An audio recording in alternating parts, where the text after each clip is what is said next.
when we got the Buckminster Fuller Award and the money that was up to us where we allocated it, I suggested to the staff, and they accepted it, that whenever we'd had money that we were free to spend, not assigned, grants assigned to projects, it had always trickled down.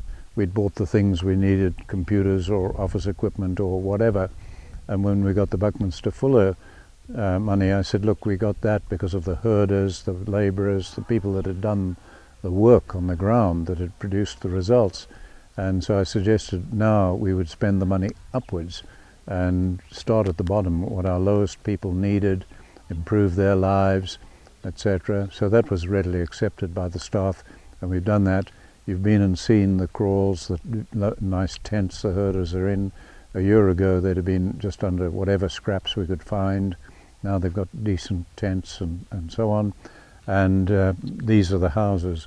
Our staff have lived whatever we could put together. As you've seen, even I live very simply, and they do. They've never had hot water or anything like that. They've got cold water, very limited facilities. So here are the first of the houses, 6 houses that we've put up. So the staff will move into these soon. We're still putting up the solar heaters, connecting the electricity. They'll have lights, hot showers, etc. And there'll be a family to a unit, basically. There's a middle sitting, cooking area, whatever they want to do, 2 bedrooms, and then between 2 family units there's a shower that's separated in 2 at the back, and there's shower, toilet, there'll be hot water for the first time, and they're round in a circle like this, an idea we got from a Zimbabwean architect, a friend, to develop in separate little units. So this is the start of it, and then more houses will come around here. And the idea is to have the houses, the toilets and showers between each 2. Essentially we're blocking the elephants from coming in.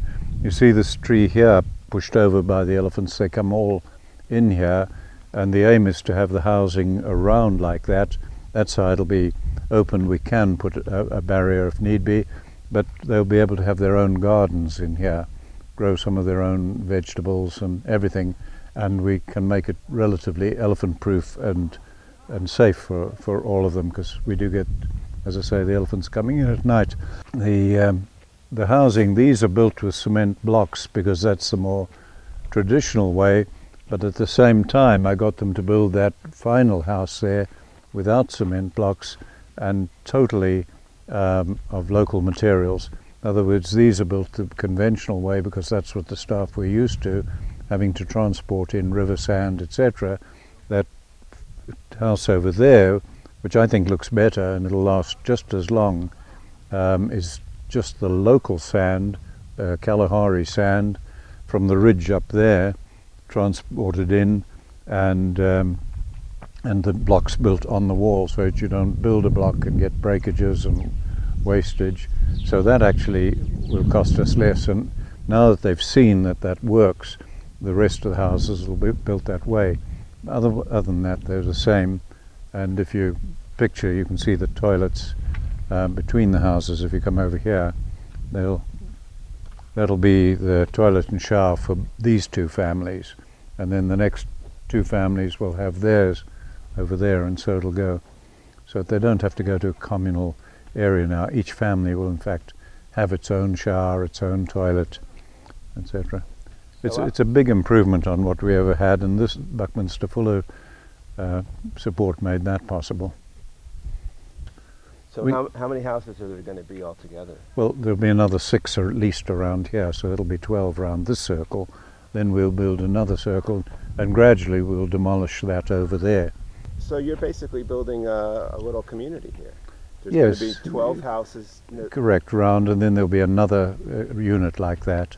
And so we'll keep going as long as we can get funds. Right now we're getting low on the funds, so So it's almost a complete circle.